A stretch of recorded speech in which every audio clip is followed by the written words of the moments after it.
buhay ko mula pagkabata, itsapwera na ako sa inyo. Dahil ang nasa isip nyo, bobo ko, mahina at walang mararating. Na kahit anong gawin ko, baliwala sa inyo. Kaya kahit nasa tabi nyo lang ako, hindi nyo ako makita. Ang bawat tao ay may kani-kanyang katangian at kakayahan. Isinilang na kakaiba sa isa't isa. Kaya maling ipagkumpara. Subalit paano kung ang magulang ang gumagawa nito sa kanyang mga anak? Ano kaya ang posibleng maging bunga? Mga kaibigan, narito na po ang aming tampok na kasaysayan sa linggong ito, pinamagatang Nasa Tabi Niyo Lang Ako. Hindi niyo ko makita? Dito pa rin sa ating natatanging dunang may pangako ang bukas. At ngayon ka lang, Rudy. Gabing-gabi na. May pinuntahan lang ako. At iniwan mo ang trabaho mo sa bukid. Bukas itutuloy ko. May importante lang akong pinuntahan. At sabihin mo, inuna mo pa maglakwatsa kaysa tapusin ang trabaho mo sa bukid. Baka gusto mong sa akin pa ipatapos yun. Sabi ko nga sa inyo, Itay, tatapusin ko yung bukas. Kawain na nga lang sa bukid ang pakinabang sa iyo. Hindi mo pa magawa na maayos. Itay naman. Oh, ay talaga naman ah. Yun na nga lang ang silbi mo. Yung gawain bukid na lang ang kaya mong gawin. Hindi tulad ng kapatid mo. Doon ako sa kwarto ko. Gusto ko lang magpahinga. Kinakausap pa kita, huwag mo akong talikuran. Di ba, tapos na kayong pagalitan ako? May sasabihin pa ako. Ano pa bang sasabihin nyo, Itay? Ipagmamalaki nyo na naman ang paborito nyong anak? Ipagyayabang nyo na naman siya? Hindi ko siya ipinagyayabang. Kundi sinasabi ko lang sa iyo ang totoo. Hindi nyo na kailangang ulit-ulitin pa. Dahil alam kong para sa inyo, siyang magaling, siyang mahusay. At ako wala. Wala akong kwenta.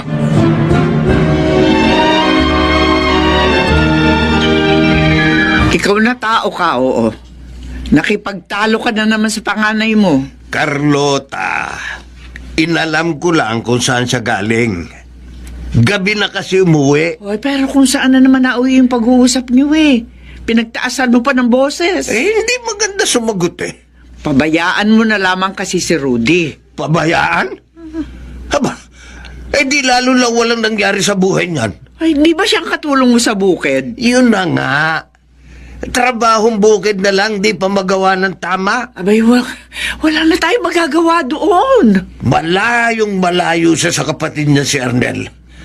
Ay, kumusta na kaya yung nating yun? Matagal-tagal na rin hindi tumatawag ah. Tiyak, gugulatin na lang tayo ng anak nating yun. Malamang may maganda na namang ibabalita sa atin. Kaya hindi tayo nagkamali sa pagsuporta sa kanya para makapagtapos siya ng pag-aaral sa Maynila. Dahil karangalan ang ibinibigay niya sa atin. Ay, tama ka, Simeon. Hindi tulad niya si Rudy. Hanggang pagsasaka lang ang alam. At kung may ibinibigay man sa atin, walang iba kundi kahihiyan.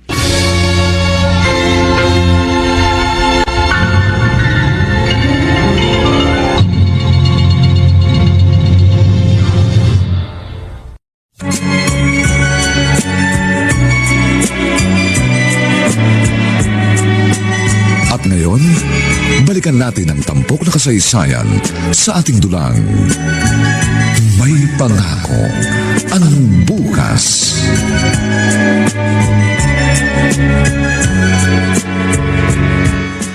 Itay! Inay, lumabas po kayo ng kwarto! Daisy, bakit? May bisita po tayo, bilisan nyo! Nay! Ikaw na bata ka. Gusto mo bang pagmadaliin kami ng inay mo? Ay, mamaya niyan. May gusto ko lang ipabili. Inay! Itay! Tamo ang batang ito. Ba't narito ka? Oh, Itay naman. Ayaw niyo bang narito ako? Ay, gusto siyempre, anak. Nagtataka lang ang itay mo. Kasi bigla kang umuwi. Eh, hindi mo may trabaho ka sa Maynila? Ay, baka mamaya napapabayaan mo ang trabaho mo bilang isang mahusay na ininyero, ha? Doon sa pinapasukan mong kumpanya. Siyempre po, hindi. At saka, kung pababayaan ko po yun, Paano kung may bibigay yung mga pangako ko sa inyo? Kung mawawalan ako ng trabaho? Bakit ka nga pala narito? Oo nga, kuya. Tapos sinurprise mo pa kami, hindi ka man lang tumawag. Nag-text o nag-chat na darating ka. Oo. Nay. Tay. Dito na po ako sa probinsya. Ha? Ano? Uy, bakit? Wala ka na bang trabaho sa Manila? Ikaw talaga, kuya. Pinakaba mo si Nainay at Titay. Akala ko yun na nga ang nangyari. Daisy, hindi pwede mangyari yun na mawawalan ako ng trabaho. Sabi mo, dito ka na magtatrabaho sa Mindoro? Oo. Nakiusap kasi ako na kung maaari, dito ako sa Mindoro. Dahil meron namang branch ang opisina namin dito.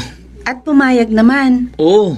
Yun nga lang. Baka buwan-buwan, kailangan ko pa rin pumunta ng Maynila para umatin ng mga seminars o meeting. Okay lang yung kuya. Ang mahalaga, hindi ka na mapapalayo sa amin. Happy family na tayo. Miss ko na rin kasi kayo eh. Kaya gusto ko, dito na lang ako magtrabaho sa probinsya natin. Pero teka, nasan si Kuya Rudy? Ayun, gaya ng dati. Naroon sa bukid. Doon na nga yun halos tumira. Ha? Bakit? May problema ba? Oo, kuya. Sila ni Itay.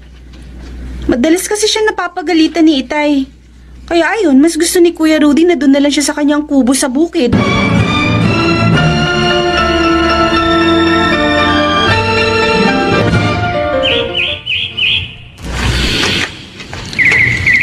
Rudy, hindi ka ba naiinip dito sa maliit na kubo? Wala kang ibang naririnig kundi yung huni ng ibon. Masasanay rin ako. Ay, siya nga pala. Kanina nakita ko si Daisy. Nabanggit niya na dumating yung kapatid mo na si Arnel. Gan ba? Oo. O hindi ka ba muna uuwi para makita siya at magkamustahan kayo? Para ano pa? Hindi na lang. Lalo lang ang pamumukha sa akin ng Itay kung ano ako at anong narating ng kapatid ko.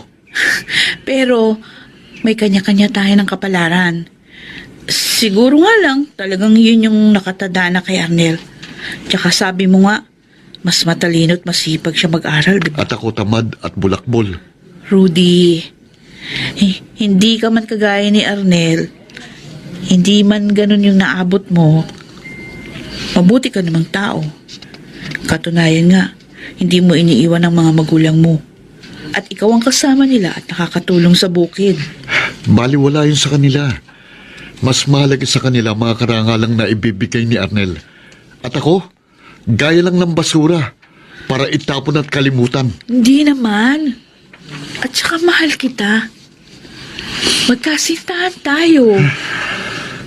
Mahalaga ka sa akin. Salamat, Ellen. Ikaw na lang ang nagpapahalaga sa akin. Pero ang pamilya ko, hindi. Naiisip ko nga kung talaga bang anak nila ako.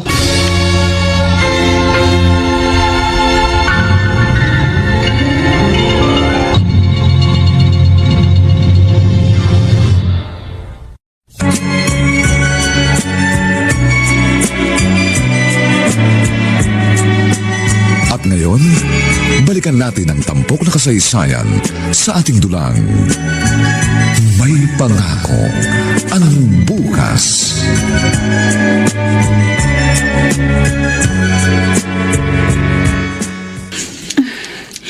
Kailangan ko nang umpisahan itong mga gagawin ko para mabawasan. Daisy! Daisy! Nay! Narito po ako sa likod bahay. Ibinababad ko itong mga maruming damit para madaling matanggal ang dumi. Ay, mabuti naman. Isama mo yung mga maruming damit ng Kuya Arnel mo, ha? Opo, nandito na po, Nay. Anak, nakita mo ba ang Kuya Arnel mo? Kanina ko pa hindi nakikita. Umalis po. Bakit? Saan daw pupunta? Sa bukid. Kay Kuya Rudy.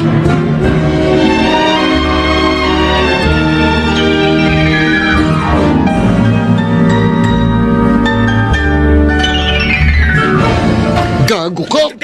Aray ko! Ano? Tama na! Tama na Kala po! mo yata hindi kita mahuhuli, walang yaka. Hayop ko. Tama na po! Aray ko! Anong tama na?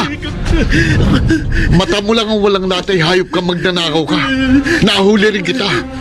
Ikaw ang tirador ng mga tanim ko.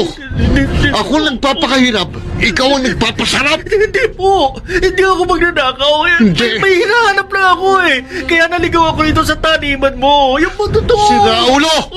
Palusot ka pa, ha? Tirador ka na, sinungaling ka pang hayop ka, ha? Aray ko! Aray! Kuya Rudy! Kuya Rudy, tama na yan! Tama na! Kawawa naman siya! Hindi siya kawawa, Arnel. Dahil magnanakaw siya. Hindi po ako magnanakaw! Anong hindi? Totoo po ang sinasabi ko! Hindi ako magnanakaw! Mali ang pinipinta ko sa akin! Kaya dahil sa ginawa nyo, irereklamo ko kayo! Ano? Nakita mo lang ginawa mo, Rudy. Nakakahiya ka. Tinuruan ko lang ng leksyon ng taong yun. Ginulpi mo. Wala ka namang katibayan na magnanakaw siya. Nagawi lang daw siya ron dahil may hinahanap na alagang hayop. Inupakan mo na agad. Kunwari lang yun, Itay.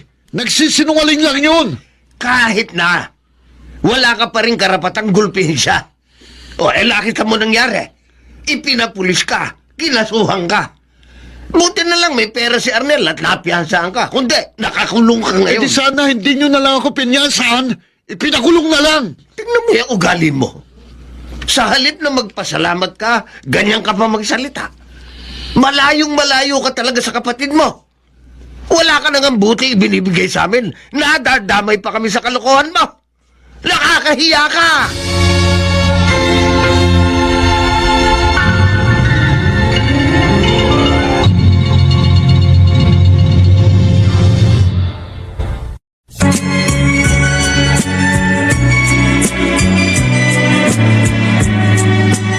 At ngayon, balikan natin ang tampok na kasaysayan sa ating dulang. May pangako ang bukas.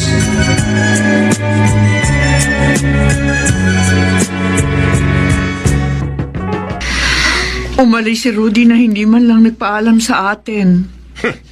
Wala lang nakapagtataka ron. Bakit kailangan niyang gawin yun? Sabi ko, hayaan mo na siya. Anak natin siya, Simeon. Alam ko. Pero anong klaseng anak? Hindi naman masamang anak si Rudy. Walang silbi. Ano ka pa? Naasahan naman natin siya sa bukid. Nakakatulong mo. Hanggang doon na lang. Eh, wala man lang siya sa kalahati ni Arnel eh. Sa talino, sa diskarte. Tingnan mo kalagayan ngayon ni Arnel. May magandang trabaho. Pero Simeon, nag-aalala pa rin ako sa kanya. Diyos ko, kung saan man siya naroon. Sana maging maayos ang kalagayan niya.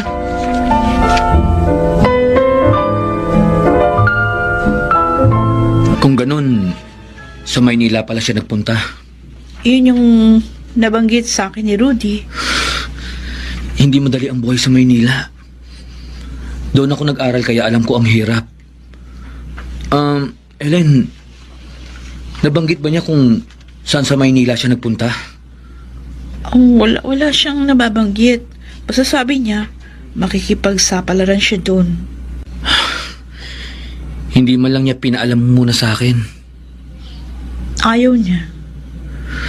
Kung okay lang sana sila ni Itay, hindi yun gagawin ni Kuya.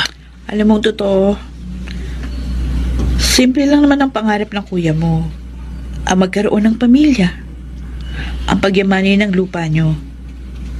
Kasi nga, mahal niya ang pagsasaka. At doon siya mahusay. Alam ko naman yun eh. Nakikita ko kung paano niya alagaan ang kanyang mga pananim. Kaya lang iba yung gusto ng itay mo para sa kanya. Yun ang hindi nila napagkakasunduan. Pilit niyang pinagkukumpara kayong dalawa. Iyan ang dahilan ng pag-alis niya. Kasi sabi niya, gusto niyang may pagmalaki naman siya ng itay niyo. At mabagong tingin sa kanya na walang kwenta.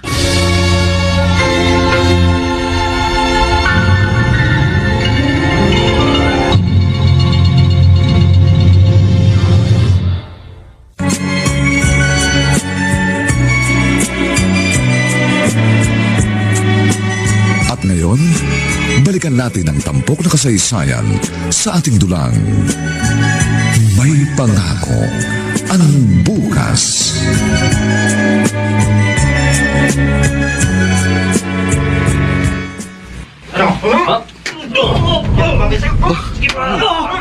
May lalaking ginugulpi. Kawawa naman. Kailangan niya ng tulong. Itigil niyo yan! Maawa kayo sa kanya! Tulungan mo ako. Baba! Gusto mong makialam, ha? Gusto ko lang tumulong, ha? Nagpapakabayani ka, ha? Kailangan mo yan, Tol! Ako naman!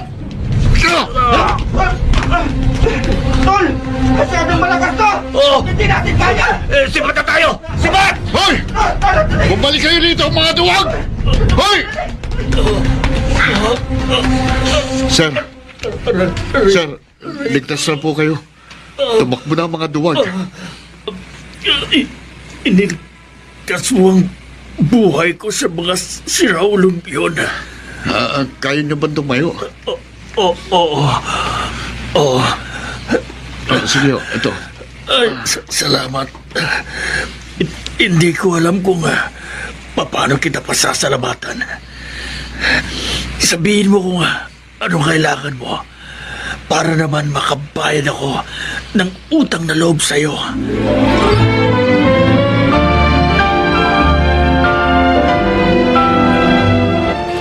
Madali talagang hugasan ng mga plato kahit pa maraming sebo. Ayan. Tapos ko nang linisin itong lababo. Pwede na ako matulog.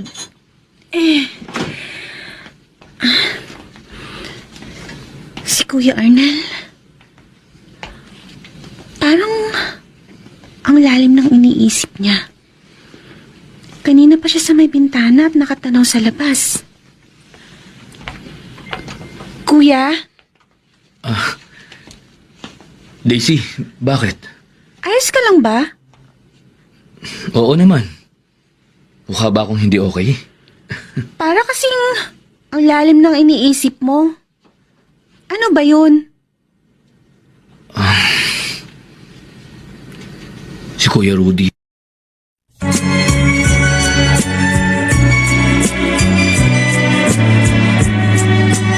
At ngayon, balikan natin ang tampok na kasaysayan sa ating dulang. May pangako ang bukas.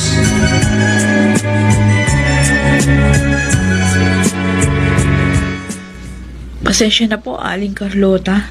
Wala rin po akong alam kay Rudy. Hindi siya tumatawag sa'yo? Hindi ho. O kahit text man lang? Hindi ho. Baka nga kinalimutan niya na rin ako. Tsaka, hindi na ako umaasa na babalikan pa niya. Tanggap ko na po yun. Mula nang umalis siya, wala na kaming balita sa kanya. Iyon po ang gusto ni Rudy. Ang mawala na kayo ng kahit anong communication sa kanya. Kasi nga para sa kanya, hindi siya mahalaga sa inyo. Hindi totoo yan, Ellen. Yan po kasi yung naramdaman niya. Sabi pa nga niya, baka daw hindi niya siya tunay na anak. Anay naming anak si Rudy. Kaya maling isipin niya yun. Sana nga po, Aling Carlota, maisipan ni Ruding bumalik. Dahil hanggang ngayon, nagbabaka sakali akong may damdamin pa rin siya sa akin. At wala pa siyang nahahanap na iba.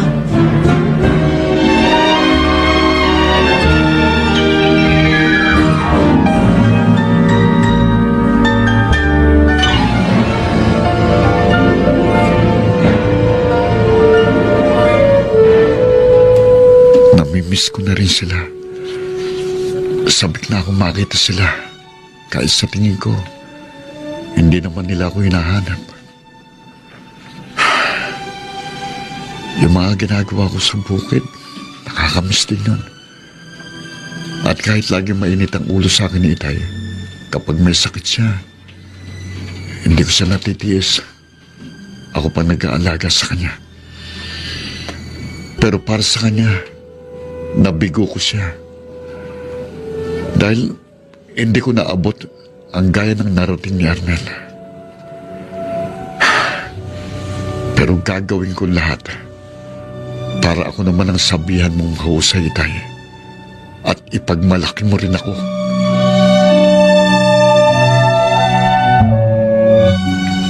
Walang problema sa akin kung uuwi ka ng probinsya niyo, Rudy. Hindi ako magtatigal, Sir Lucio. Gusto ko lang makita nila ako kung ano nang narating ko ngayon. Tama yan. Karapatan ng pamilya mong malaman yan. Lalo na't matagal din silang walang komunikasyon sa'yo. Sinadya ko po yun. Sigurado, sabik na ang mga magulang mong makita ka. Sana nga ho. At siguradong matutuwa sila. Lalo na sa magandang balita na dala mo. Sir Lucio, wala akong ibang hangad kundi ang makarinig naman ng papuri sa itay ko. Yung sabihin niyang, anak ko yan, ipinagmamalaki ko yan. Mangyayari yun. Basta ipangako mo lang sa akin, ha? Babalik ka. Alam mo namang ikaw lang ang tanging mapagkakatiwalaan ko sa aking negosyo.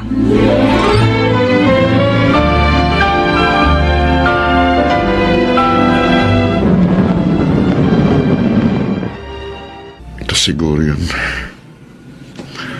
Narito na ako sa bahay na pinili ni Arnel para kina Itay. Hindi rin naman pala kalakihan. Wala na ako nung lumipat sila rito eh. Buti na lang, alam ng mga taong napagtanungan ko na itong nilipatan nila dito sa lugar na ito. Okay, bababa na ako ng aking kotse.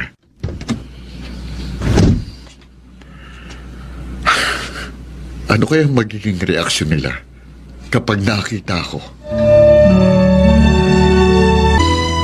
Kuya Rudy! Kuya Rudy, ginulat mo ako! Dahil ba hindi mo inaasahan na sa maikling panahon ng pagkawala ko, ganito na ang mangyayari sa akin? Aasenso? Hindi naman. Nasaan sila? Wala yata. Si Daisy nasa school. Sina Itay at Inay, nasa doktor nagpa-check up. Ilang araw nang masama ang pakiramdam. Saka, hindi na rin sila bata. Pero kuya, talagang ginulat mo ako. Ang laki ng pinagbago mo. Dahil hindi lang ikaw ang magaling. Kuya? Totoo naman yun. Kuya, wala akong plano makipagpagalingan sa'yo. Kung ano man ang nagawa mo para sa pamilya natin, kaya ko na rin yung gawin ngayon. At hihigitan ko pa.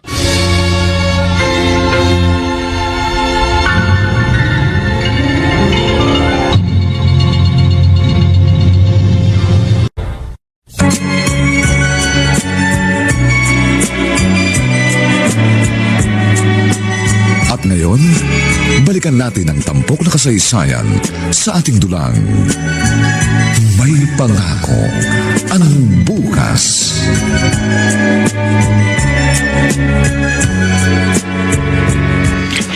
Masayang masaya ko, anak, na nagbalik ka na. Tsaka, gwapong-gwapo ka na, kuya. Para kang artista. Ang forma, gara. Tapos di kotse ka na. Wala kang sinabi ang forma ko kay Kuya Rudy. Ang lahat ng nakikita niyo sa akin ngayon, bunga lahat ng pagsisikap ko. Simeon, nakita mo na. Napakalaki na ipinagbago ng anak natin. Ano kakatuwa naman. Hindi ka na mamatayin ng mga taga rito, kuya. Kasi nga, big time ka na. Di gaya ng dati na pagsasaka lang ang alam mo. Tama ka, Daisy. Umuwi ako rito para makita nila kung anong kaya kong marating. Tay, ang galing ni Kuya Rudy, di ba? Di ba, Tay? Oh, Simeon, nakikinig ka ba sa usapan namin? Oh, O hindi ba? Nakakabilib ang anak natin. Tama po. At saka, may dalang magandang balita sa inyo si Kuya. Oh, ano yun, anak?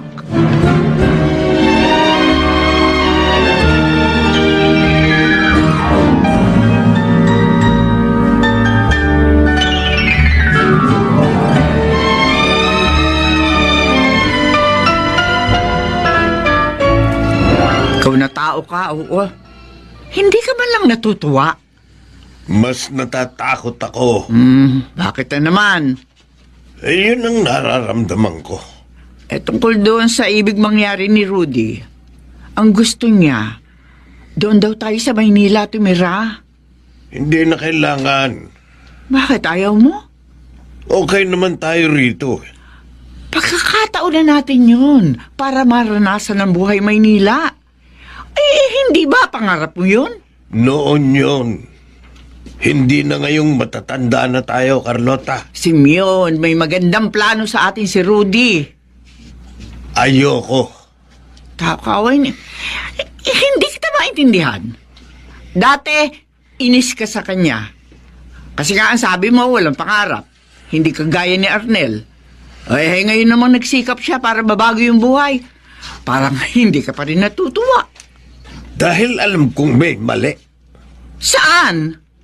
Sabi ko nga sa'yo, mas kinakabahan ako kesa natutuwa sa pagbabalik niya na ganyan ang estado sa buhay.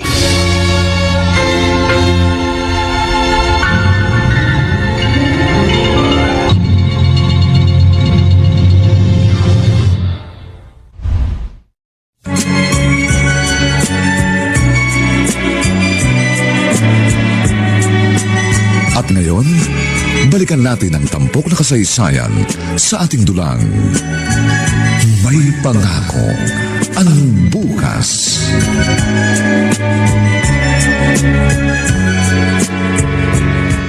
Sing-sing? Oo, para sa'yo. Gusto kong magpakasal na tayo. Seryoso ka, Rudy? Oo, Ellen. Dahil napatunayan ko na mahal mo nga ako. Nawala man ako sa paningin mo, pero hindi ka nagbago. Dahil inintay kita, nagbakasakali na babalik ka. At ako pa rin ang nasa iyong puso. Oo, Ellen. Itong mga nakikita mo sa panlabas kong itsura, yun lang ang nagbago. Pero hindi ang damdamin ko para sa'yo. Salamat, Rudy. Mahal na mahal kita. Mahal na mahal din kita. At gusto kong bumawi sa lahat ng naging pagkukulang ko sa'yo. Nay, ano po yung ginagawa nyo? Binababad ko sa Pride detergent powder itong mga maruming damit. Mamaya, lalabang ko. Huwag niyo na akong gawin yan. Tatawag na lang ako ng gagawa niyan. Ay, nako. Kaya ko na to, anak. Magpahinga na lang po kayo. Nay, hali kayo, dali! Oh, Ano nangyayari sa batang yun? baka may nakakita kung ano lang. Bakit ba? Daisy, Makasigaw ka, kala mo may sunog. Nay, walang sunog! Kundi may dumating na delivery van. Ah. Yung mga bagong gamit sa bahay, yung ayan, para sa atin. Ano? Wala naman ako in-order ah. Inay naman eh. Galing kay Kuya Rudy, syempre. Di ba, Kuya? Oo, Nay. Kasi nakita ko mga luma ng mga gamit natin dito sa bahay. At kailangan ng palitan ng mga bago. Nakita mo na, Nay? Ang bait talaga ni Kuya. Pati yung malaking TV na pangarap mo, meron na, Nay. Mapapanood mo na sa malaking screen yung paborito mong soap opera. Pero anak, Nay, sabi ko naman sa inyo, nagbalik ako para ibigay ang lahat ng kaya ko. Kung dati si Arnel lang ang may kakayahang magbigay sa inyo, ngayon, kaya ko na rin yun.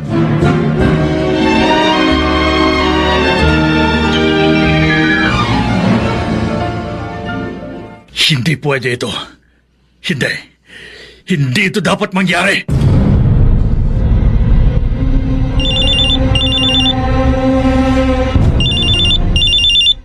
Hello, Boss Lucio.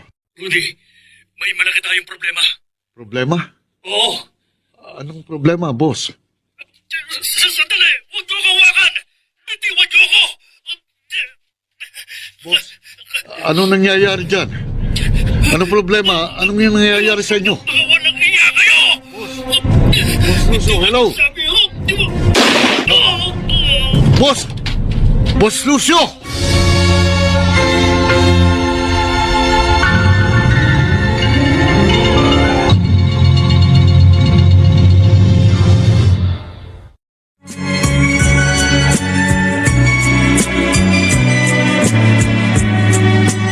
At ngayon, balikan natin ang tampok na kasaysayan sa ating dulang. May pangako ang bukas.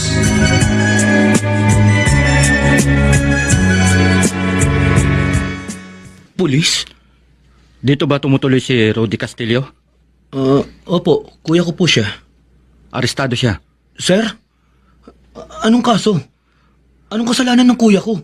Sangkot siya sa sindikato ng smuggling ng mga illegal na produkto sa Maynila. At kailangan namin siyang isama sa headquarters. Pero sir, Ang mabuti pa, ilabas nyo na lang siya. May dala kaming warrant of arrest. Saka hawak na ng otoridad ang amo niyang si Lucio. Nasa ospital dahil sa tama ng bala ng manlaban siya. Ikinanta niya ang kapatid mo na pinagkakatiwalaan niya. Kaya isuko mo na siya para walang maging problema.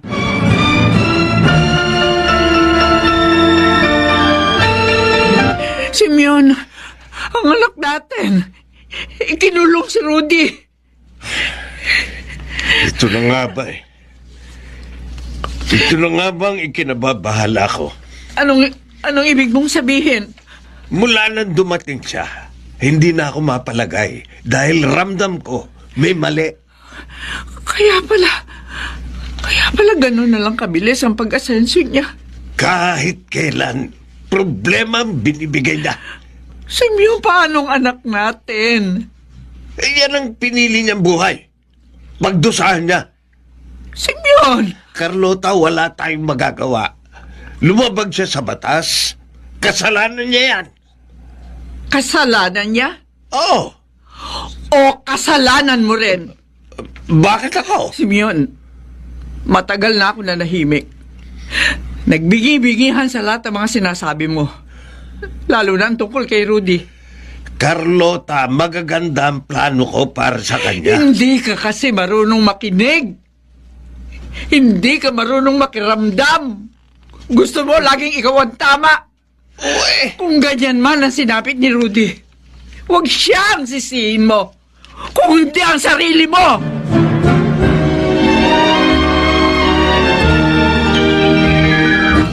Salamat naman at naisipan niyo akong dalawin dito sa kulungan.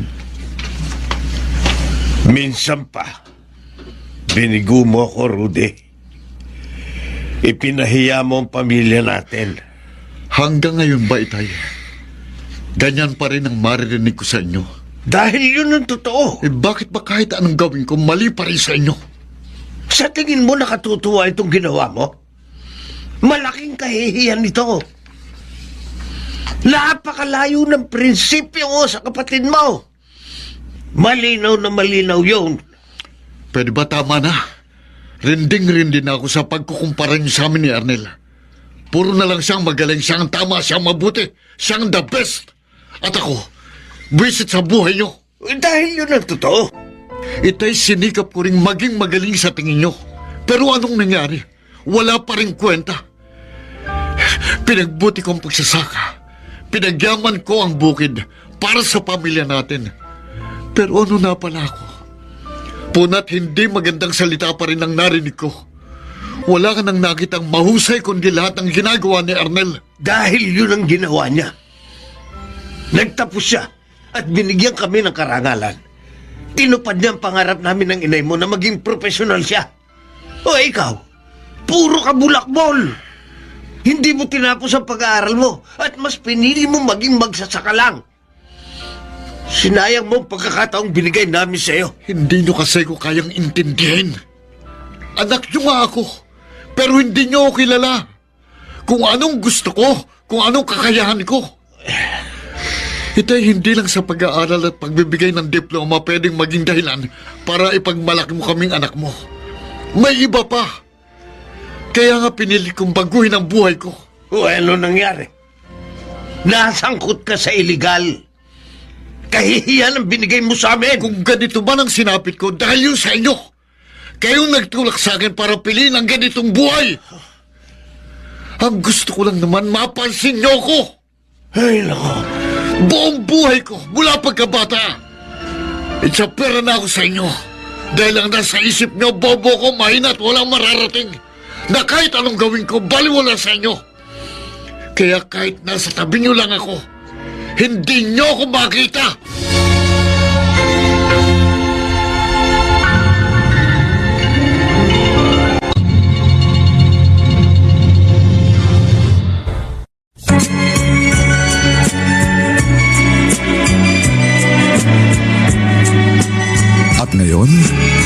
Balikan natin ang tampok na kasaysayan sa ating dulang.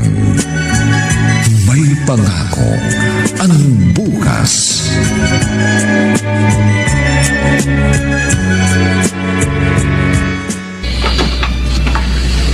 Galing pala rito kahapon ang itay mo. Oo, Ellen. Mabuti naman. Naisipan ka puntahan. Dapat nga, hindi na lang siya nagpunta rito. Bakit? Meron bang hindi magandang nangyari? May mga sinabi siya? Kahit sanay na ako, nasasaktan pa rin. Di ka pa rin niya naiintindihan. Sinisisi niya ako. Siya rin naman ang dahilan, di ba? Kasi nga kahit na alam mong delikado, kahit mali, pinasok mo. Ang gusto ko, maging masaya siya. Maging proud sa kaya kong ibigay. Hindi na sana umabot sa ganito, Rudy. Ellen, Paano na ako? Paano na mga pangarap natin? Akala ko nung magbalik ka at nangako na magpapakasal, magiging masaya na ako. Hindi pala. Dahil nangyari to. Nakakulong ka. patawarin mo ko, Ellen. Rudy, mahal na mahal kita. Mahal din kita. Kaya nga minsan naiisip ko na sana pala nakinig na lang ako sa'yo. Hindi na lang ako umalis at pumayag sa gusto mo na magpakasal na tayo. Kaya lang matigas ang ulo mo. Gusto ko lang kasing may patunayan sa itay ko. Pero mali ang paraang ginawa ko. Sa halip na ipagmalaki niya, lalo lang niya ako ngayong ikakahiya. Paano na tayo? Ewan ko. Ewan ko.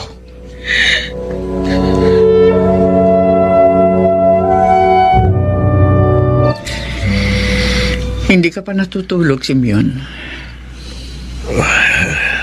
Bakit? Iniisip mo si Rudy? Wala ka pang nababanggit sa akin tungkol sa pagdalaw mo sa kanya. Carlota, masama ba akong ama? Bakit mo naitanong yan? Ang panganay natin, sinasabi niyang ako ang dahilan ng nangyari sa kanya. Sinisisi niya ako, Carlota. Paanong naging kasalanan ko ang sinabi niya? Kayong siya ang pumili ng gano'n ang buhay niya. Simeon, gusto mo bang malaman ang totoong nararamdaman ko? Oo. Oo, Carlota. Dahil nga sa akin sinisisi ni Rudy ang kamalasan niya. May karapatan si Rudy na sisihin ka. Ano? Noon pa, sinabi ko na sa'yo, hindi ba? Sobra na ang ginagawa mong pagkukumpara sa kanila. Wala kang ibang pinuri kundi si Arnel. Siya ang magaling, siya ang the best na anak. Dahil sa karangalang binibigay sa atin. Yun ang totoo.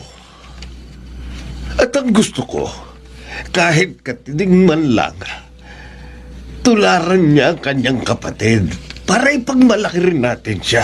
Nakita mo na ba kung anong ibinunga, Simeon? Kahit ikapapahamak niya, ginawa niya. Sa pag-aakalang, kapag may pera na siya at maibibigay niya magandang buhay sa iyo, magiging proud ka na sa kanya. Yun na nga eh.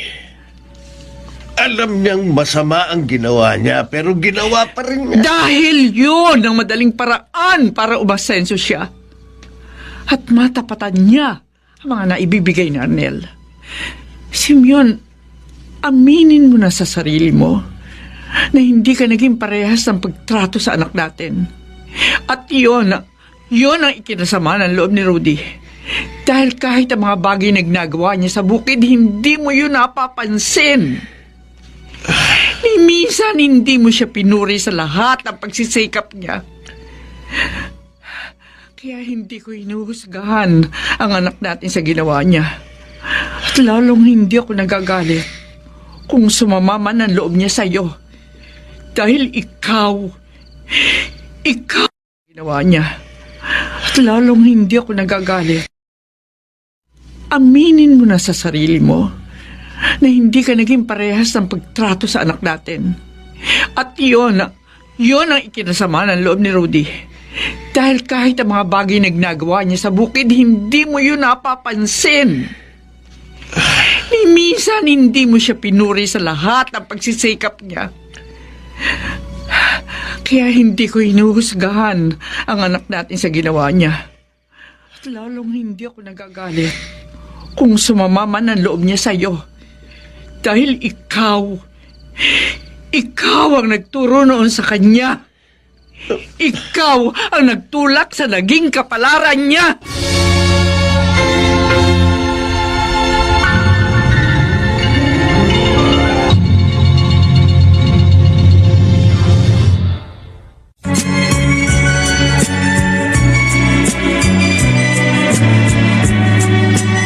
At ngayon, balikan natin ang tampok na kasaysayan sa ating dulang. May pangako ang bukas.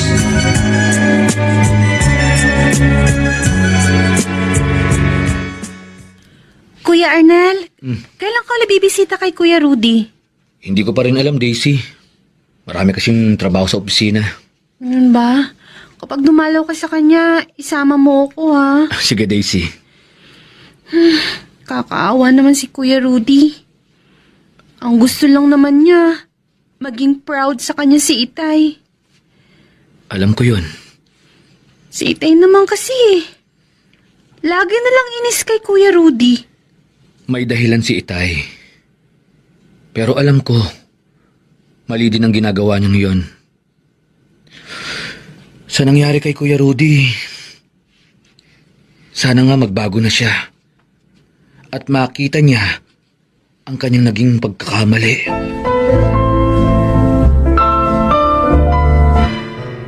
Rudy, anak. Oh, kumusta ka na rito sa kulungan? Ayos lang po. Salamat po, Nay. Pero sana hindi na kayo nag-abala. Anak, ito na nga lang ang magagawa ko para sa iyo eh. Ang totoo, anak, nasasaktan ako na nakikita kitang narito sa kulungan. Ito po sigurong kapalaran ko. Hindi, anak. Nangyari ito dahil sa kanya sa Itay mo. Sinabi niya sa akin ang nangyari ng dalawing kanya. Pero wala na rin mangyayari kahit sisihin ko pa siya. Andito na ito eh. Kailangan kong pagbayaran ang naging kasalanan ko. Lumabag ako sa batas, kaya nakakulong ako ngayon. Huwag ka mag-alala, anak.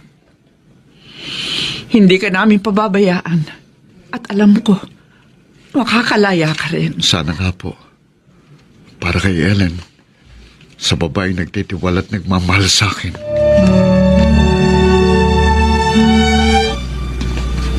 Arnel, anak, matutulog ka na ba? Hindi pa naman po, Itay. Anak, alam ko malaki ang naging sakripisyo mo sa pamilya natin. Salamat. Itay, hindi po kayo dapat magpasalamat. Obligasyon ko po yun bilang anak niyo. Kaya nga maswerte ako sa iyo. Maswerte rin po kami sa inyo na kayo ang Itay namin. Pero ang kuya mo, alam ko may hinanakit siya sa akin. Huwag niyo na po munang isipin yun. Alam mo, anak, napag-isip-isip ko, maling-mali ako eh. At tama ang kuya mo. Kasalanan ko. Itay, Hindi kasi ako nagtiwala sa kanya. Minenos ko ang kakayahan niya. Mas bilib ako sa iyo. At hindi ko alam na sa pagkukumpara ko sa inyo, inilalayo ko pala ang loob ng kuya mo sa akin. Matagal na panahong ginawa ko yun.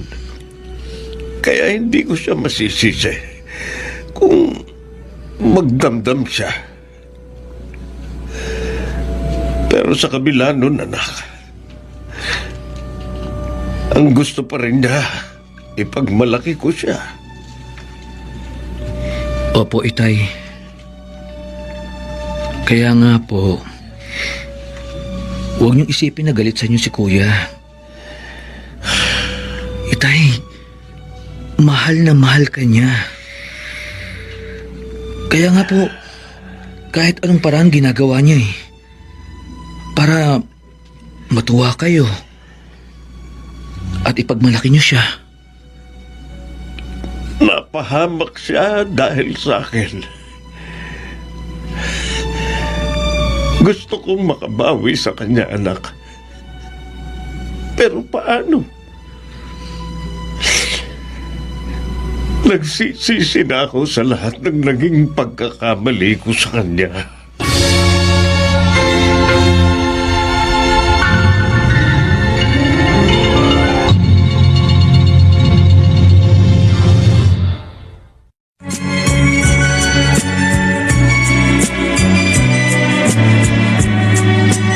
At ngayon, balikan natin ang tampok na kasaysayan sa ating dulang. May pangako ang bukas.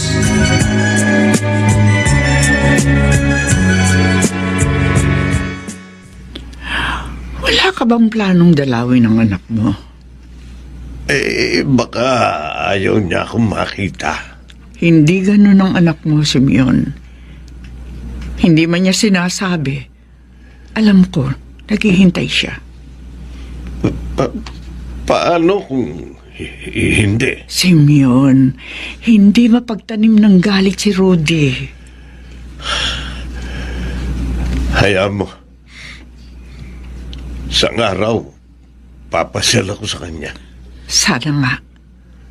Sana nga gawin mo yun.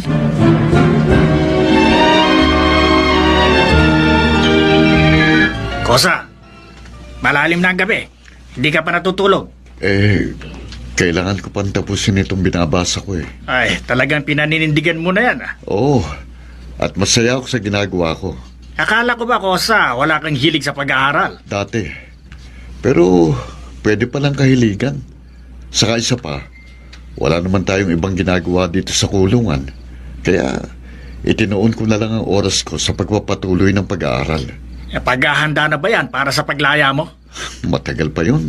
Alam mo, Kosa, sa ipinapakita mong kabaitan dito sa loob, hindi malayong makalaya ka ng maaga kahit hindi pa tapos ang sentensya mo. Sana ka, Kosa. Dahil gusto kong makasamang muli ang mga mahal ko sa buhay.